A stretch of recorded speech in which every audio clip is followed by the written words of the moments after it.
Good morning and welcome to worship here at St. John's in San Francisco. I'm Pastor Sam Lundquist, the Associate Pastor here at St. John's. As always, so good to be with you today, wherever you're joining us from. So glad that you're part of our community, and I hope that you feel welcomed into the St. John's community this morning, and hope you're doing well.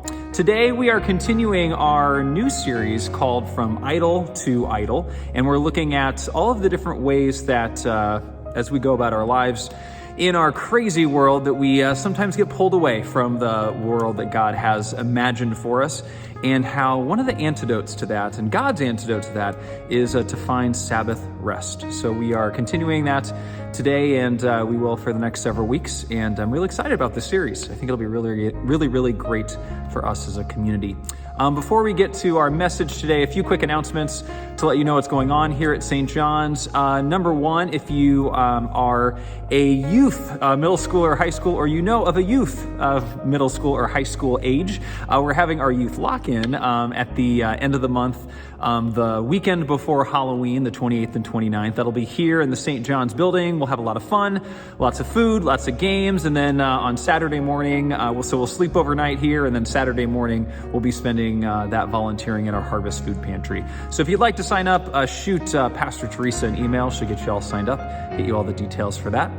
Also coming up, we are, believe it or not, almost into our holiday season, and the first holiday that hits us is Thanksgiving, and we have a special Thanksgiving potluck at the beginning of November on Sunday, November 5th. So if you have a special Thanksgiving dish, the turkey stuff, the stuffing stuff, the green bean casserole stuff, desserts are welcome too. We would love to have you join us for our community potluck. That'll be after worship on the 5th, and feel free to bring a main dish, a side dish, or a dessert. All the details on how to sign up are in our email newsletter. That's our first holiday of the holiday season. And then about a month later, on Saturday, December 2nd, we are doing our Deck Our Halls Day, where we're decorating our sanctuary for Christmas with trees and ornaments and garland and lights. And it'll be a lot of fun. We'll have music playing and cider and hot chocolate and Christmas cookies and all that good stuff. So mark your calendars for the afternoon of Saturday, December 2nd, to come deck our halls.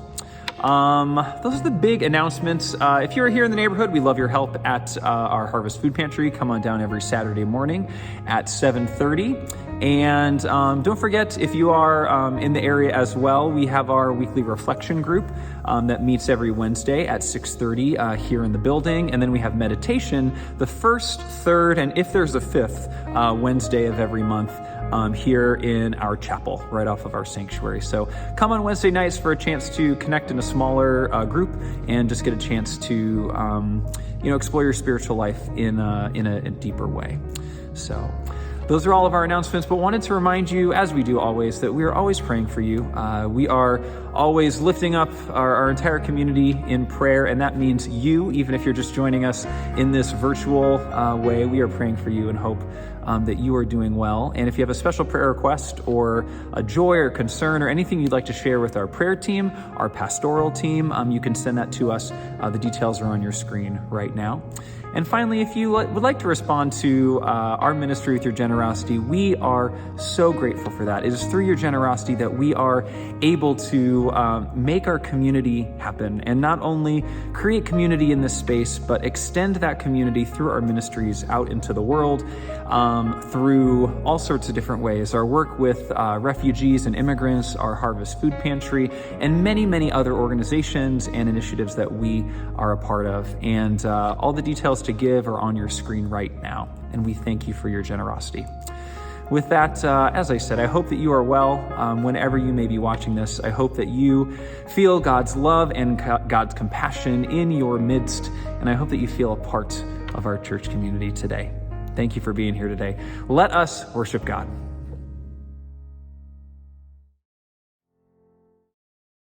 Take my life and let it be consecrated, Lord, to thee.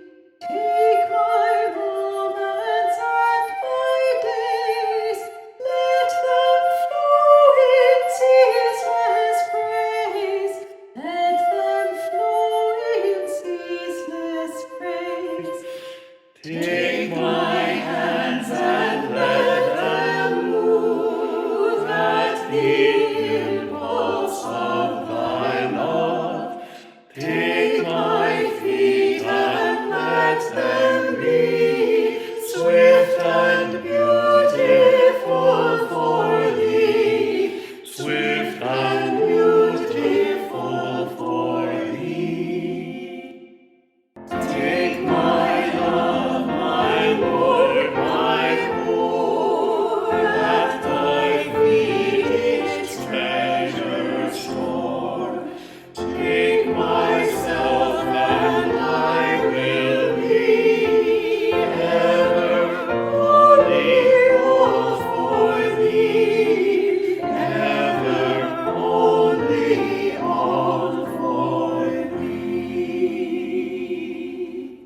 So we are continuing our series from idol to idol as we look at the things that we worship in our lives and how Sabbath rest is God's solution, an antidote for that.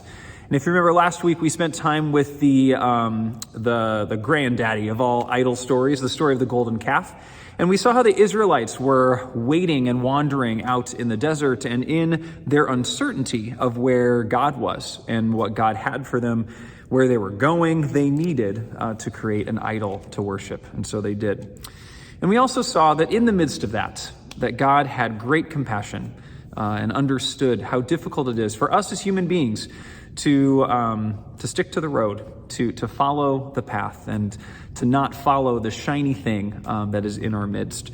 And God continues, as God did with the Israelites, to offer us endless grace as we are constantly called back to God as our center. So today, we're rewinding the story of the Israelites pretty much all the way to the beginning. Before they were wandering out into the deserts, we're visiting the moments of where they come from and what set them on that path. They are in Egypt, laboring, working under the rule of the Pharaoh. So we come to the book of Exodus today. We are in chapter 1. So hear these words from the book of Exodus. Now, a new king came to power in Egypt who didn't know Joseph. He said to his people, "The Israelite people are now larger in number and stronger than we are. Come on, let us be smart and deal with them. Otherwise, they will only grow in number. And if war breaks out, they will join our enemies, fight against us, and then escape from the land." As a result, the Egyptians put foremen of forced work gangs over the Israelites to harass them with hard work. They had to build storage cities named Pithom and Ramesses for Pharaoh. But the more they were oppressed, the more they grew and spread. So much so that the Egyptians started to look at the Israelites with disgust and with dread. So the Egyptians enslaved the Israelites. They made their lives miserable with hard labor, making mortar and bricks, doing field work, and by forcing them to do all kinds of other cruel work. The king of Egypt spoke to 2 Hebrew midwives named Shiphrah and Puah. "When you are helping the Hebrew women give birth, and you see the baby being born, if it's a boy, kill him. But if it's a girl, you can let her live." Now the 2 midwives respected God, so they didn't obey the Egyptian king's order. Instead, they let the baby boys live. So the king of Egypt called the 2 midwives and said to them, "Why are you doing this? Why are you letting the baby boys live?" The 2 midwives said to Pharaoh, "Because Hebrew women aren't like Egyptian women. They're much stronger and give birth before any midwives can get to them." So God treated the midwives well, and the people kept on multiplying and became very strong. And because the midwives respected God, God gave them households of their own. Then Pharaoh gave an order to all of his people: "Throw every baby boy born to the Hebrews into the Nile River, but you can let all the girls live." Now, one of my favorite internet trends over the last few years was one that I will call the "stop glamorizing the grind" trend. It was a bunch of memes, little graphics that were sent over the internet. I did a little research, thank you to knowyourmeme.com, and I learned that it started with a Twitter post from several years ago from a therapist. And that therapist wrote this: "We need to stop over-glamorizing the grind. It's not cool to grind yourself into the ground, to neglect sleep, self-care, relaxation, time with friends and family. Burnout is not a badge of honor." Well, that post evolved, as most good internet trends do, to include images of what stopping the grind looked like. So here's a few. You'll see those on your screen. This one is kind of a goofy farmer guy having a picnic with his farm friends. I really like this one. This is just Winnie the Pooh and Tigger and Rabbit, and they're just hanging out in their pajamas, drinking some coffee. So relaxing. And then this is one of my favorites. If you remember Frog and Toad, I love Frog and Toad, those kids' books. So what you see there is apparently Frog and Toad, not grinding away. This is just them relaxing and living their best life. Now, I've never put all these side by side before. There's a couple more in there that you'll see too. But what's funny to me is that you see all of them and they're all about like forest creatures and nature and pajamas. And there's some sort of earthy coziness that you can see when you see them all at the same time. So what's this meme, this internet trend? What's it all about? Well, it's speaking to not only a disconnect that people are feeling between work and rest, but there's a pressure, a real felt crush that so many people are feeling when it comes to their work right now. Working conditions, labor, and our idolization of it. That is what we'll be talking about today. So our scripture, as I mentioned, it rewinds our story a little bit. We're at the beginning of the Exodus, before the Exodus even happens. And what I want to focus on here in this story are two types of labor that we see pop up in the story. And the first is the labor of the Israelites. Now, the Israelites, they're under the power of the king, the Pharaoh. And our story begins saying that a lot of time had passed, and this particular Pharaoh did not know who Joseph was. Now, that's an important little detail because Joseph, and this is amazing Technicolor Dreamcoat Joseph, he helped set up, at the end of his story, he helped set up a method of production, a system of production in Egypt that saved the lives of the Hebrews, the Israelite people from famine. It was a life-sustaining system. Joseph, in his brilliance, was bringing life to his people and in partnership to the Egyptian people too. And this system was working and it helped these communities survive. But with this new king, our story says, there was unity between these two people, and now there's beginning to be separation. This new Pharaoh does not know Joseph. They do not know what Joseph has done. This relationship is severed, but this system of production, this system of labor is still in place. And eventually Pharaoh uses this system to oppress and enslave the Israelites. Our story says the Egyptians put forced work gangs over the Israelites to harass them with hard work. They enslaved them. They made their lives miserable with hard labor, making mortar and bricks, field work, forcing them to do all other kinds of cruel work. The Israelite people were stuck and forced into a system that exploited their labor, all for the benefit of the king, all for the benefit of the most powerful among them. And not only to benefit them, but all really to protect the king, who is worried, our story says, that he will lose his power and his possessions as the Israelite people become stronger than he is. Instead of looking towards these people that are supporting him, these people that are working for him, these people who have been in partnership with him in a deep, deep way, the king chooses to create an idol, worshiping his position, his power, his possessions at the expense of these people through a system of production. And so out of greed and fear, the king chooses to push down with power and control to maintain what he has. We hear later in Exodus 2, after our passage today, all of that pushing, all of that pressing leads to the Israelites mourning, grieving, groaning because of their hard work. They cry out, and their cry to be rescued from that hard work ends up on the ears of God. Crying out and mourning and grieving over work, that is something that's happening now in our world today. Our world's asking questions about labor, working conditions, what it means to work in our economic system and the structures that we have set up over the last many, many years. And it has led to crying out. You see, in this time, we are in an upswing, a historic upswing in the amount of labor movements happening in our country right now. Kaiser had 85,000 employees going on strike. It was the largest healthcare strike in the history of our country. Right now, over 34,000 auto workers are on strike. More than 11,000 Hollywood writers were on strike for months. They just cut a deal. Hollywood actors, over 65,000 of them, are still on strike and have been for over 100 days. Even here in San Francisco, our teachers, 65,000 of them, authorized a strike, though over the last couple days, the strike has been averted.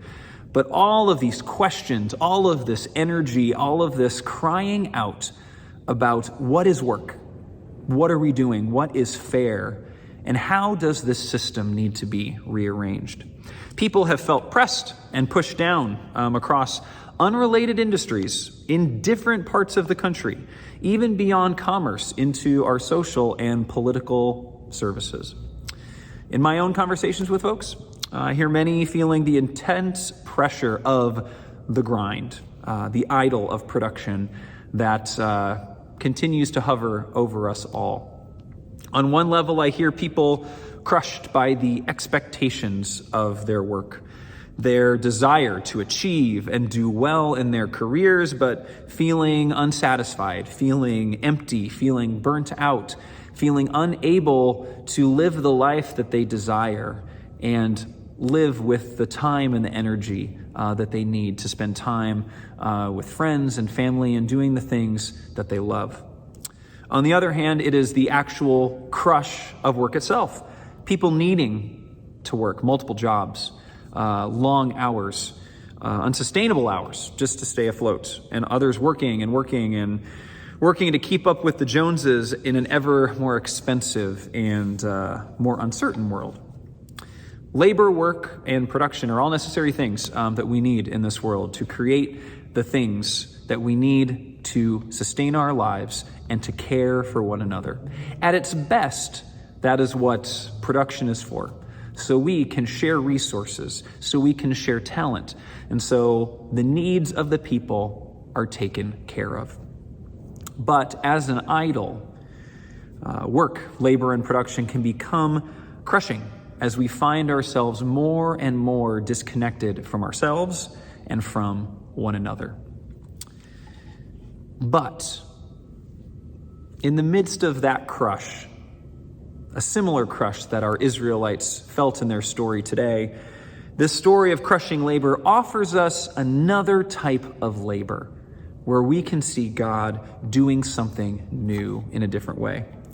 As Pharaoh is hell-bent on destroying the Israelites, he goes to the midwives in his community for the final blow of his plan. He tells them to kill the newborn baby boys. That's the end of his plan. But our story says the midwives respected God. They got sneaky. They refused to follow the orders of the Pharaoh.